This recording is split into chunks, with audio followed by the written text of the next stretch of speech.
guys, so good morning. It's November 18th. And first thing, I want to remind you, next week is Thanksgiving, so we're not going to have a call. That way you guys can take care of whatever you need to do and start. Our kids don't have school, so that's another reason. Just take the day off and enjoy. Reminders right now, just basically you should all be pushing for Success Club. I know I don't have to tell you that, but it's, this is like always an important month. And you're setting yourself up for a successful 2016, so make sure you're not giving up. What I'm promoting now is a November 30th group, like a post-Thanksgiving, get hot for Christmas, and it's working. So get out there and post. My event page for Hammer and Chisel is going really, really well, so guys, get in there, put your prospects in, add your coaches, everybody. I'm sharing everything that I know about the program, plus transformations. And then we have the big call next Monday with Autumn, 9 p.m. Eastern. I will set the link up today and share that with everybody, but we have a script already done for that call, and she's gonna give a lot of insight into the program, how it was developed, and things like that. And then the participants, there's 4 of us, we're gonna share, or 5 of us, we're gonna share our insight into the program. So without further ado, today we have, she just got up. So I'll tell you something funny. I spoke on her call Monday, and I have to do my calls in my bedroom because the noise everywhere. So I have these new curtains, and I get up, I get on the call, and then I was like, oh crap, let me put lip gloss on. And as I run away really quick, and when I come back, they're all like, and Shay thought that I was gonna come out from the curtains. She was like, that would have been the best entrance ever. I totally thought she'd be like, hey. I even thought about doing it last night. I was like, Larry, how funny would that be if I did that on Melissa's call and I came out of the curtains? I think that'd be epic. Have a drum roll and everything. So that was funny. They're all like, where is she? Where is she? All right. So thank you, Shay, so much for taking the time to speak with us today. A little bit about Shay. Well, Christy and her connected first on Facebook, and then I met her at Atlantis, and the 3 of us have built a beautiful friendship. Our husbands all get along, and we're like a family, and she's so close in Tampa that we get to see each other often. So her kids are great, and just really happy that she's part of our adopted Diesel Nation family. So pretty much. Yeah, so she's got 3 kids. She has Raina, I love that name, 14, Reese, I love that name too, 12, and Reagan, 6, super cute little boy. Neil is amazing and super funny, and he's from England, so I love his accent. She started in July 2011. She's a 15-star diamond in her first CBC. She's a 3-star in her second. She's a 2-star in Neil's account, which is amazing. She's a 3-time elite. I'm sure number 4 is in the books. She's a 2-time summit presenter for Shakeology, and she is an expert on Shakeology. We all know that. And she's a certified holistic health coach, which is amazing, and I'm sure the marriage between the 2 is just perfect. So today she's going to share her story. I have a couple questions for her, and then we'll leave any questions you may have for her till the end. But right now, I want her to share a little bit about her background, how it ties into Beachbody, and how this opportunity has changed her life. So Shay. Oh, thank you so much. I just absolutely, as Becky said, I love your team so much. I know so many of you on this call already, and I just love the culture you guys have created and how you guys all work together. And most of all, the energy that you guys just share with one another and on Facebook. I absolutely have so much respect for you two. And thank you for having me on the call. So my story, I come from a corporate background. And I'm going to go back a little bit farther just because some of it ties together. But I actually graduated with a psychology degree. I worked at a psychiatric hospital right out of college for about a year. And I thought that's what I wanted to do, but I really found my days to be very draining emotionally. Just working through people's problems all the time. It just really didn't, I wanted to help people, but it didn't really fill my heart, and just kind of left me depleted most of the time. So I ended up leaving there and went to work for Enterprise Rent-A-Car. And in hindsight, I look back at that career and the blessing with that career. I did that for 3 years. I moved up the management ladder. Is you run it like your own business. And I really feel that a lot of the stuff I did with enterprise, as far as recruiting my own employees, training them, doing all my sales and marketing and all of that, really was a foundation for me when I came to this business and running it in my own way. I ended up leaving there and spent 10 years at pharmaceuticals. And I've got to say, when I was younger, in my late 20s and early 30s, when I had Raina and Reese, I was really into establishing my own career. And to be honest, I didn't really mind that I dropped them off at daycare initially. You know, at 3 or 4 weeks old, I dropped them off at daycare. I went back to work, and I loved the jam of working. I enjoy working. It's never been something someone's had to force me to do. And I get a lot of satisfaction from it.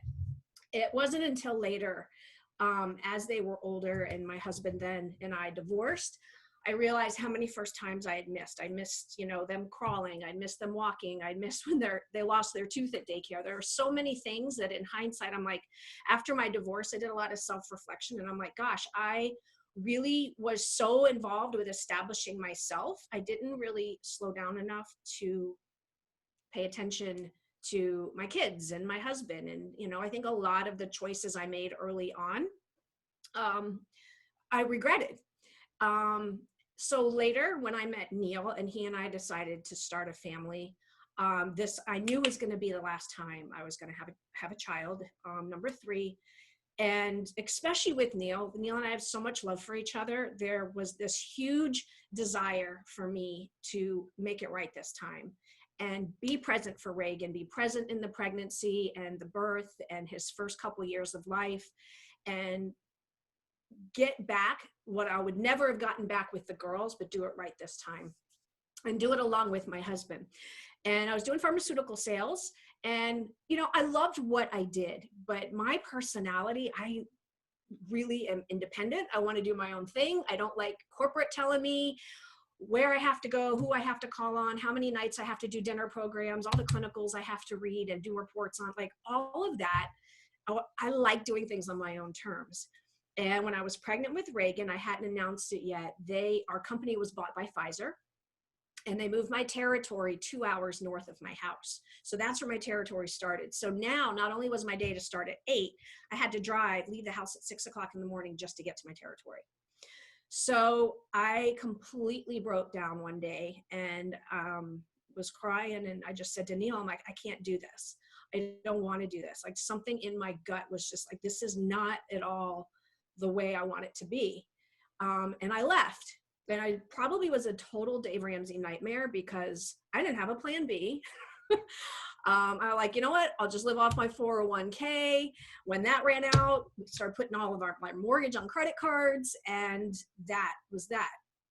I just knew what I wasn't going to do. I knew I wanted to be present for Reagan and be there for Neil. And my sponsor actually invited me to the business while I was unemployed 4 times. 4 times I said no before actually joining over a year's time. And so when I finally joined, I joined because of Shakeology. But to me, it was I had to go through that process. And when I finally joined Beachbody, to me, it was like everything I had been through brought me to where I am today. It's given me the freedom to be present for my family, the income. I feel like all the other jobs I've had in the past were like stepping stones for where I am now, between working at the psychiatric hospital and really learning to ask people questions and get to know them and work through some of the issues and their beliefs, to running my own business, to pharmaceutical sales and kind of the etiology of the body and how that works. So it's kind of a perfect storm that's brought me to where I am today, and so completely passionate about the opportunity. So. Hey, sorry. Every time I unmute, I get my screen freezes. I absolutely believe what you said is so true, that I look back through my story all the way back, like to, you know, why P90X came into my life at the time that it did, and everything I think happened for a reason. It was all stones that were placed because this was what I was meant to do. So I believe exactly the same thing. Well, we're glad that you're here now, Shay, because you're amazing. Thank you. So, and now because you're so amazing, I want you to share about your theory with the preacher teacher, because I don't think most of my team has heard. I know Christina and I know a lot about it, but I think they would benefit from hearing that discussion. Okay. So before I touch there, I want to talk real quickly about your why. And I don't know if any, because it will lead to the teacher preacher. How many of you are like completely 100% sure what your why is? I know for me, like the first couple years, I wasn't. I'm like, yeah, that kind of this, that kind of that, whatever. I wasn't totally 100% sure. And I remember Jeremy Red telling me, you know, your why is going to make you cry. Like, that's what it is. And I sat there and I thought, I don't know, I'm not really a crier. I rationalize everything. You know, maybe I'll cry at like a wedding or a funeral, but I'm not like a big crier. And I thought, man, maybe I just am not meant to have a why. I can't figure it out. And as my team started to grow, I realized, you know what? I've got to figure out people's whys. And if I don't have my own and can't figure out a duplicatable way for people to have a why, you know, this is going to be a roadblock. So I sat down one day and I really thought, and I think this is really important for all of you leaders to have this conversation with your up and coming team. I feel like I kind of cracked the code to figuring out people's why that at least speak to me. And I thought, okay, why do I do what I do? What gets me up and drives me every single day? And I thought, you know, there's nothing out there that makes me cry. But I thought about the time in my life where I was so emotionally moved to make a change. And it was that being told and someone having control over me and telling me my territory is going to go somewhere else. And I wasn't sad. I was pissed off. I was angry. And so I realized, you know what? Sometimes your why is not what makes you cry, but it's what frickin' pisses you off and elicits change so that you want to go in the direction away from what you hate and more towards what you love. I hate being controlled. I hate being told what to do. I hate living in a box and having control all around me. And so what I love about this is it brings me farther away from that. It gives me more freedom to do what I want. And so with my team, when I presented and gave, especially as women, I think we aren't given permission to be angry or pissed off, right? We have to push it down and suppress it. And we put on a smiley face and that's what we do. I think if we're given permission to really talk about what makes us angry or what pisses us off, we are discovering a whole new level of why. And it might be because you're that stay-at-home mom and you can't go to Target and spend $15 on a t-shirt for yourself or a workout shirt for yourself without having to hide it from your husband because he's going to want to know why you spent $15 on something. It might be something as simple as that. But I want to give a different perspective for the why, that it may not make you cry. And if it doesn't, that's okay. Maybe tap into what pisses you off and what makes you angry. And you may find your why there, or help your coaches find their why if they're given permission to look through that. So I wanted to kind of shed that perspective because that was one of the things I struggled with. And when I finally looked at it through a different lens, then my why became very, very clear to me. So as I moved along in this business, I realized, so my sponsor is Lindsay Matway. And if you've ever heard Lindsay speak, she is so motivational. She's very much like Christina. You could hear Christina speak and you would get off the call and you'd be like, ah, like you could run down your street probably and pick up cars and throw them over houses. Like you feel that empowered, that excited. Same thing with Carl Deichler, like just that much adrenaline from hearing Christina speak or Lindsay Matway or Carl Deichler. Like they have that wow factor that just gives the sizzle that you are empowered to do whatever you want and you believe that you can do it. So after listening to Lindsay, I'm like, man, her calls are so good. I didn't want to do my own team calls because I was intimidated. Like I can't deliver a call like that. And so I ripped the Band-Aid off. I did my own team call. And honestly, guys, I felt like it was just painful. I felt like Charlie Brown's teacher, like, and my team was just, I'm looking at him. I'm like, oh dear God, just make this call end and go away. And I didn't do another call for 6 months because I was like, that was the worst experience ever. I suck at team calls. I'm not doing that. But we all know as leaders, you have to get out of your comfort zone and you have to do it anyway. And as my team grew, I knew it was something I had to figure out. So I sat there like I did with my why, and I started to analyze it, right? I'm thinking, man, why this, why that? I'm kind of autopsying my thought process behind everything. And I realized this aha moment. Because when I thought about intentions, and everything comes to intentions, my intentions when I speak to people are to teach them stuff. I have an agenda. I have a structure. I want you to get off the call with me and know how to go do something. And I thought about Lindsay's calls and I'm like, man, I was fired up, but really after the call, I really had no idea what to do. I just knew I wanted to do it.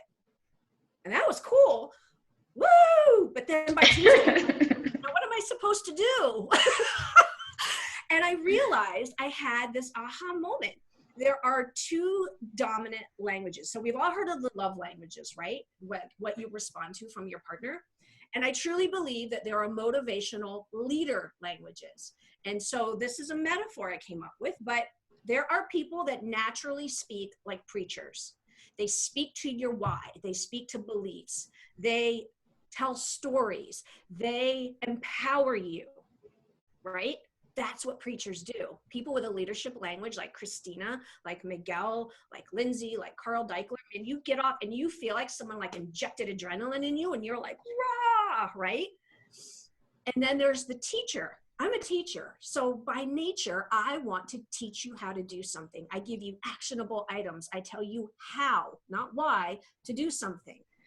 I want to give you something that is measurable, that you can move along and progress. And the epiphany that I had is there's not one right way.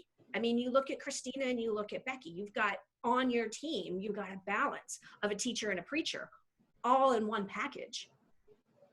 And so you think about when you guys are leading a team, and this isn't even, actually it goes beyond your team because I'll tell you how we did it with our daughter, but it's anything in life. And when you're leading a team, whether it's your coach basics, whether it's a conversation you're having, when you're more conscious of your leadership language, whether you're a dominant teacher or a dominant preacher, you are not going to feel inferior that you're not doing it the way Christina does it or the way Becky does it. You're going to embrace your own way and realize, think about when people go to church on Sunday, right? You leave church because you're like so fired up about the sermon you heard, right? Because preachers literally are preachers. They empower you. They give you belief. They tell stories. You're like, rah, right? You leave and you're like, no, go ahead. You pull out in front of me. Yeah, that's all right. Go ahead. Wednesday, how is that? Screw you. You pulled out in front of me. Shoot them a bird, right? That's all out the window. The preacher doesn't last long term. It's like taking a bottle of pop, shaking it up, opening it, and it explodes and is amazing, but it's short term. So if your leadership style is that of a preacher, you're going to have a team so fired up, but it may take them longer to figure out how to do things. On the flip side, like me, I kept teaching my team, teaching, right? And I listened to some of my early webinars and videos and I'm like, oh my God, like why someone should have just yanked me, right? Pulled the curtain back out in front of me. Because you can give people all the information in the world, but information does not elicit change unless they believe in themselves. So the best 1-2 punch that I could share with you guys is you want to sandwich preacher, teacher, preacher. Whether you're doing a team call or a success partner, if you're a teacher, pair up with a preacher so that you have the best. I was looking at someone's Coach Basics and they're like, I can't get people to engage in my Coach Basics. I'm like, well, send me a copy of it. I looked at it and I'm like, you're a teacher. You're teaching them to death. They're not inspired. They're not moved. So I said, every 4th day, take out a teacher post and put in a belief post. Put in like Zig Ziglar or put in a video from YouTube that's so preacher, that's going to fire them up because the teacher is going to show them how to do it. And then every few days you elicit the belief and the why. And I truly believe once I figured that out, not only did my team calls get better, my team grew from 5-star to 15-star because I was hitting them with the 1-2 punch with the belief and the how, the why, but then also the how. And so I think it's really important as leaders that you recognize your dominant language, pair up with somebody, but also I've made a conscious effort to work on my preacher side. I watch videos. I watch Christina's videos. I watch videos on YouTube of people that are like awesome preachers, and I'm learning to try and emulate them. I try and start things with stories. So those are ways.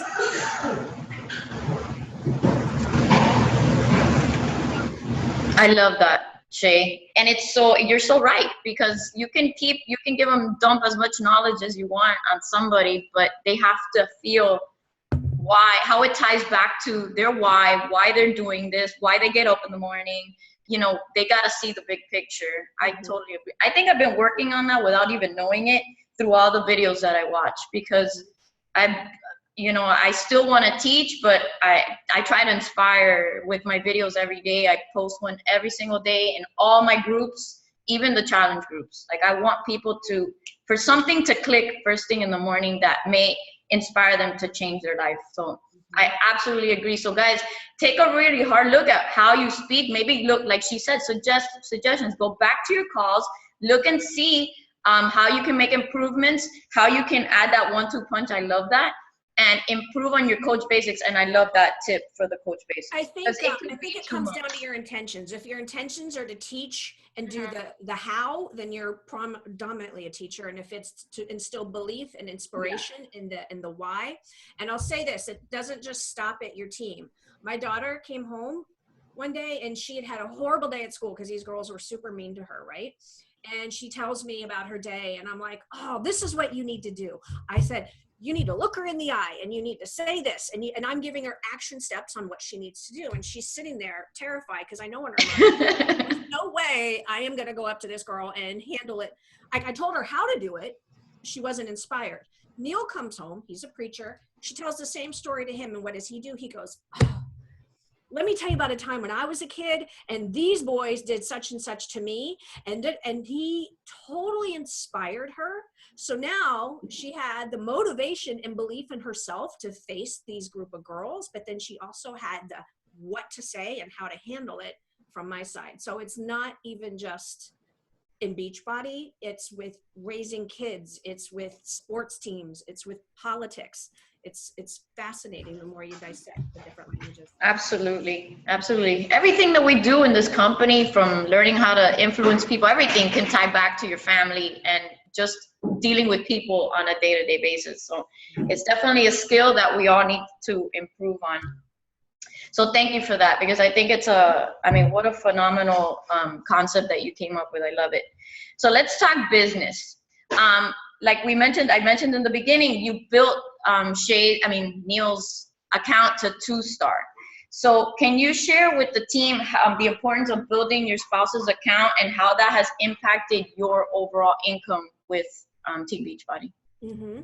So the way I put it to my newer coaches is it's like kind of my experience with enterprise, but it's like franchising yourself. If you're going to start a business and you can get real estate, obviously you're getting like this empty field of nothing as a new coach, right? Because all of our volume is at 0, but you can also get real estate down the street for nothing, for $16 a month, and you will eventually build a business and franchise yourself over there. So that's the way I put it across to people.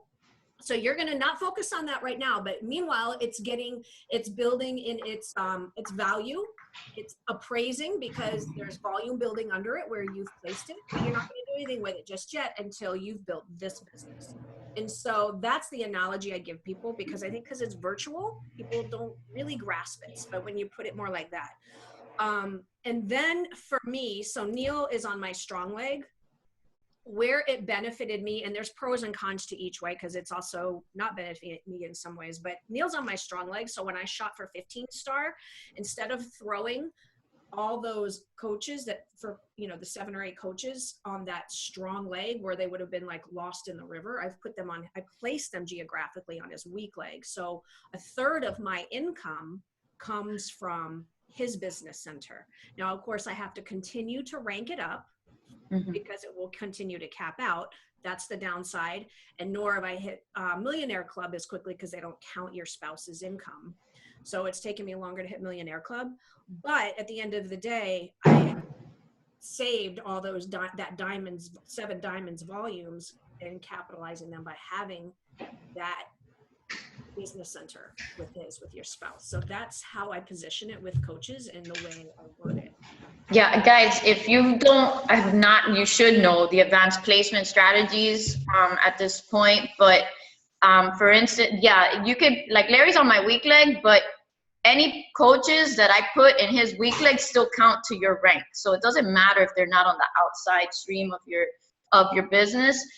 They still count as a left side coach or a right side coach. It doesn't matter. But if you're double dipping there and it helps you increase your income like Seay did, and that's just something that you're gonna have to learn. You're gonna have to focus on. Scotty Hobbs has a video on advanced placement where he has like a diagram and talks about it.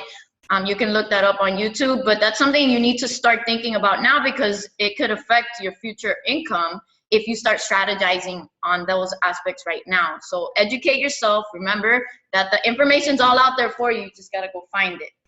So that's awesome, Seay. That's an awesome technique. So how do you communicate the benefits? This is a good one because a lot of us have a hard time talking to professionals about the business because they're like, oh, they're busy, they don't need the money. How do you, and you have a ton of 6-figure earners already on your team, like I spoke to them this week. How do you communicate that vision and help them see that this is something that could actually benefit them in the long run and maybe even replace their income? Right. So I have a lot of 6-figure corporate professionals on my 6-figure with their regular job, not with Beachbody just yet. But the message I try and talk about most, especially on social media, but to that demographic of people, are pretty much 3 things. Number 1, freedom, because that's my story. I earned $150 a year, had a brand new Saab. I had a great, on paper, life with pharma, but I did not have freedom. And so that's what I speak to, is the freedom. I even liked what I did, but not being able to do things on my own terms. Part of the reason I went to England for 3 months and lived there was because I could. I wanted to show people what was freaking possible with this business. You can have your own job and have freedom, and you can have a corporate job and think you have freedom, but in no other capacity can you go live somewhere for 3 months and continue working your business. And so freedom, really showing different ways that this business gives you freedom, is imperative. And if you don't have, maybe the financial freedom that you feel is marketable yet, because I was there, I'm like, I'm not going to say, oh, I earned $500 a week, whoopee, because my friends from farm would be like, oh, that's cute.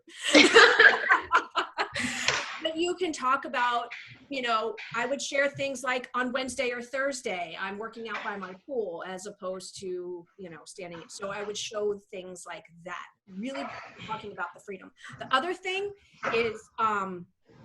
is having a plan B. And so many companies are downsizing because we're outsourcing things to other countries. We're downsizing because we're being replaced by technology and they don't need hands-on physical people anymore. Being bought out. My company was bought out by Pfizer. You know what? That's great. You love your job. You love your income, but do you have a plan B? What if this goes away? Less than 10% of people even have a retirement. I know Christine and I had this conversation, but less than 10% of people even will have more than $55,000 when they retire. That's not enough to live 30 or 40 years without working. And so that is another huge conversation I'll have with people that kind of have the mindset I did. I'm like, yeah, I'm Beachbody's beneath me, below me. What are you going to do for your retirement? Just set up a fund and everything you make from Beachbody, throw in that fund. One that isn't as tiny, but it really speaks through is especially for sapphires, is the community, being a part of something. How many of us didn't have a community like this? Right? You would go to your job and people are miserable, and that's another thing I'll really focus on, is the community and the girl power, the women power, people lifting each other up, all of that stuff. Because I'm sure you guys have had people join your team and go, wow, I've never been a part of something this amazing before. So those are the things that I focus on, because it doesn't matter how much you make, they won't have any of that unless they're doing Beachbody. Okay, sorry for the noise. My cleaning lady's here. I forget. This thing must be the most powerful speaker in the entire planet. Like this little tiny thing, like really. I love that, and especially the plan B. Because for someone that's like me, that's very like thinks, you know, in numbers and oh my God, and I have to have a plan and what if and what if and what if. That is a major issue that I know you cannot live with $55,000 for the rest of your life. You will be, I mean, eating dirt at that. And this, it provides you that backup plan. It can secure your future forever. So guys, those are major tips. I hope you wrote that down. The freedom, I do that too all the time. Posting about picking up my kids and I can do this and do that. People want to see that. They want to see that you're out there, out and about and living happy and still working out, and you can work out here, you can do there. And when we were in the Keys this summer, shoot, I can just pick up and leave and spend the entire summer in the Keys because I can. And that's awesome. Because you can. I mean, I was just thinking about this yesterday when I was picking up the boys at school. I'm like, just 3 years ago, my mom was picking them up, and you know, and even thinking back 5 years ago, I would have never thought my life would look like this right now, ever. It's our job to paint that picture, because I never, ever would have. It took me a year to join because I was like, oh, little beach body, Lindsay's oh, that's cute, because she can't find a real job. I mean, that's what I thought. And so when I speak to people, I realize that's probably what they're thinking. So I have to put a lens on it that's very different than their traditional way of thinking. Which is hard, but if you have belief, and I talk about this all the time, you gotta have belief. If there's any sliver of doubt in your head about that, what you're doing is legitimate, that is gonna translate into when you talk to your prospects. They're gonna feel the doubt. They're gonna feel that you don't believe, that there's some kind of like thing, I don't know, that's holding you back. So you gotta believe, like bleed Beachbody Blue at all times. Mm-hmm. Absolutely. Okay, so we're gonna touch one question on Shakeology. I told you that Shakeology was gonna be off the table because you got plenty of other things you could talk about. But we did talk about a lot of people right now, and we see it, the red on Fridays, Thursdays, and Fridays is like off the chain with coaches, discount coaches that are postponing Shakeology, customers postponing Shakeology. So what are your best practices? What do you tell your team? What can you share with them about what you're experiencing? Mm-hmm. So when you say people, you mean coaches? Because I wasn't sure if you meant customers. Yeah, I mean, anything you can share, but it's mainly coaches because it's affecting everybody's ranks at this point. Right. Okay. So I assume that's what you meant. So first of all, and I'm not going to get into value because there's plenty of crap like that on YouTube I've done, but I think that a lot of it comes down to if they believe in the value, then they'll be drinking it every day. Obviously, my people go on active too. That's in a perfect world. But some of the strategies that I've used is trying to get their entire family on it. So where it's not just mom drinking it, or, your husband really could benefit from this too. He's got high blood pressure, or, your kids, you told me your kids eat like nuggets and cheese and blah, blah, blah. And trying to show the different lenses with the family on it and them drinking it, because they'll burn through the bag faster. And they won't obviously have it stockpile even if they're skipping it. So the more people they believe that need the product, and you're going to have to share it differently for the different people in the family, that will help. The second thing, and I posted about this the other day, it got between my like page and my regular page, it had like over 40 shares. We're in cold and flu season, and there are more freaking superbugs out there than there's ever been in the history of human beings. So drink your Shakeology. And I just shared how I've only been sick twice in 4 years, where I used to get sick 2 to 3 times a year. And so especially now where it's starting up north, it's starting to get cold and people are picking up more and more crap. Kids are sick at school. I talk about the cost of being sick and the cost of Shakeology. And it costs far more to be sick and going to the doctor and buying over-the-counter meds and prescriptions and loss of work, all of that, than just drinking a $4.30. And if they're immune, like if they get sick easily, drink 2 a day. Like, you guys really need to be drinking 2 a day to help bolster your immune system. In my post, I name why it's so good for the immune system. So you can take a look at that later. But that is another thing, especially this time of year, like and the convenience that, they're going to be out shopping and busy, and you've got all the Chinese people trying to give you their egg foo young at the mall, and you're going to be hungry and you're going to give in. So if you've got your Shakeology, you can just shake it, you can stay on track, get your vitamins in, and have the energy to keep shopping. So that's more of a fun, playful way to do it. If they have stockpiled Shakeology, what I just told my team is, you can package it up and use them for Secret Santa gifts.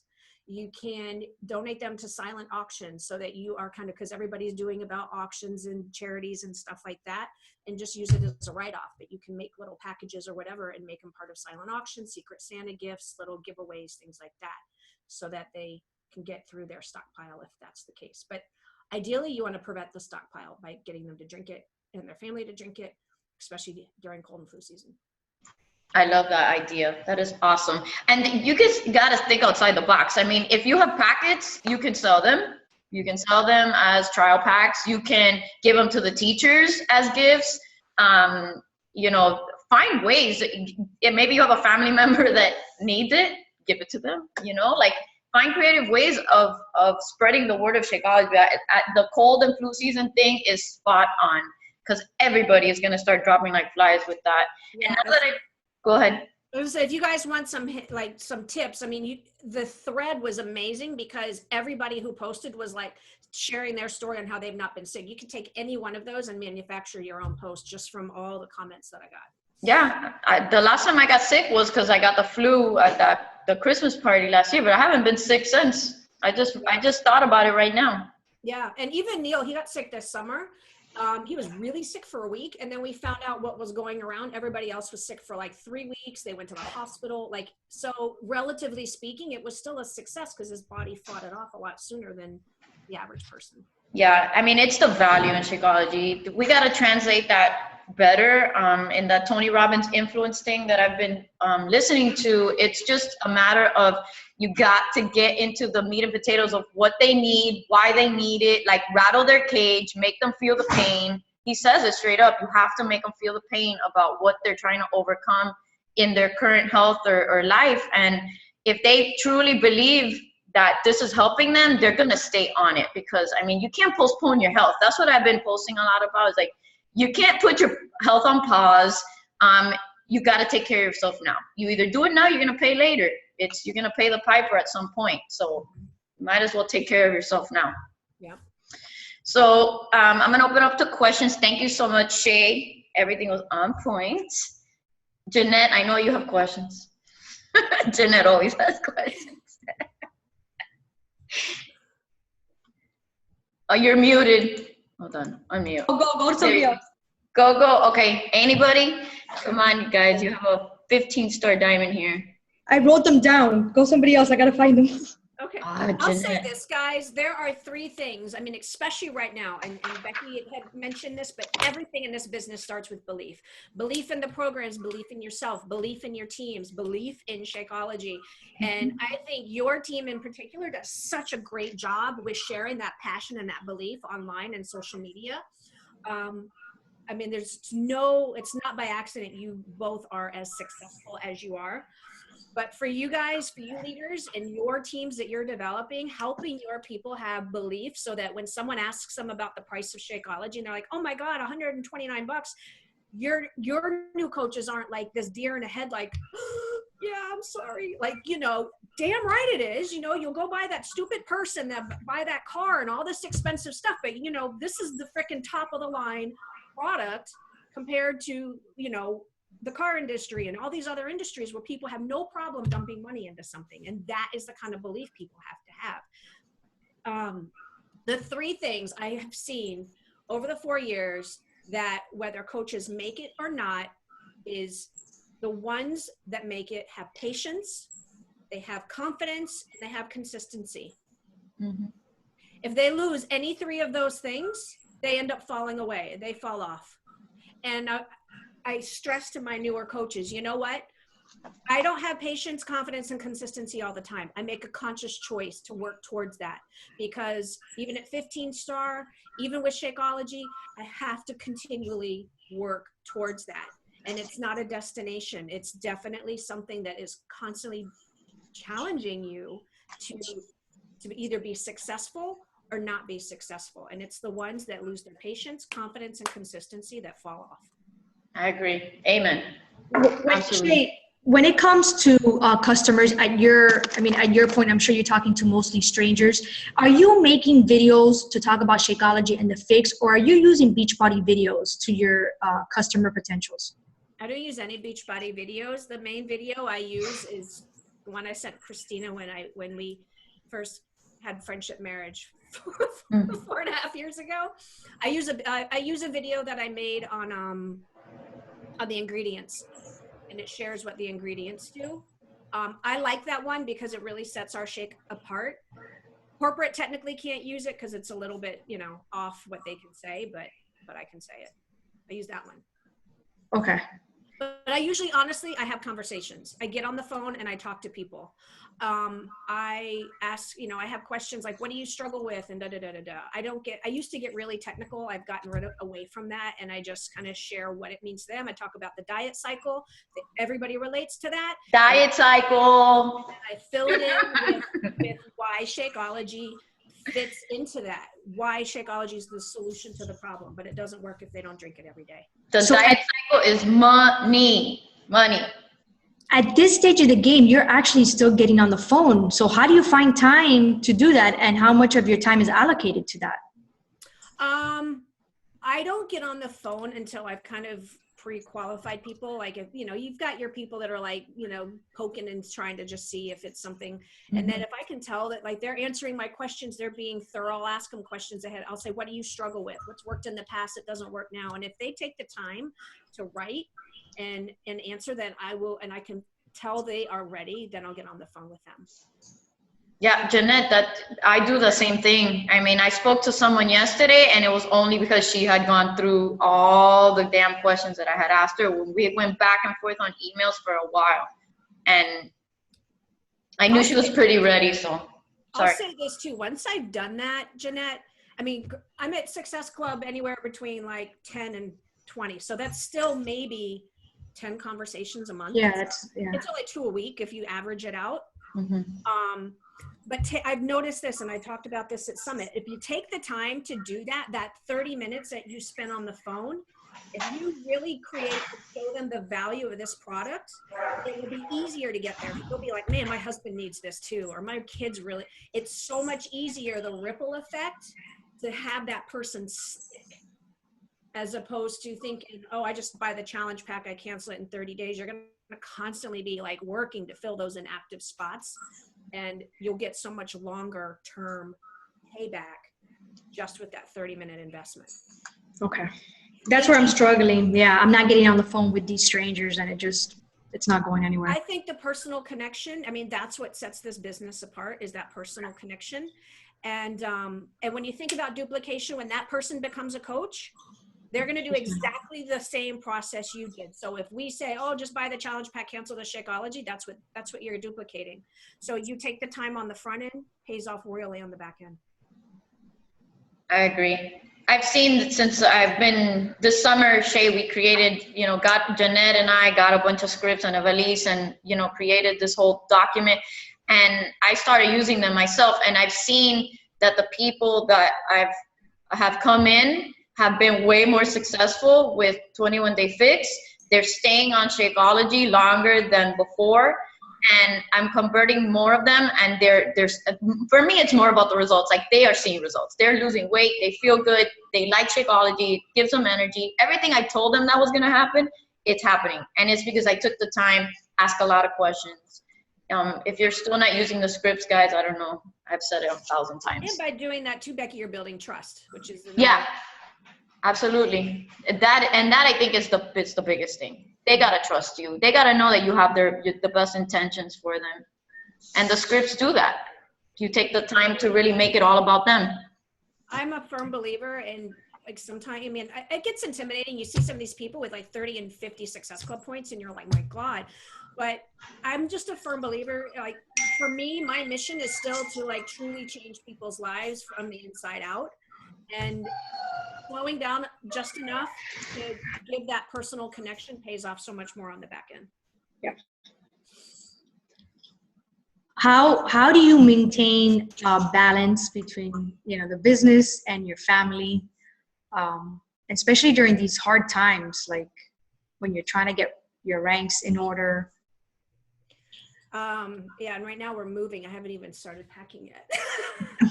It's not, I don't know. I still constantly have to like cut and paste things and figure things out. I do have a schedule I work off of. I can send it to Becky.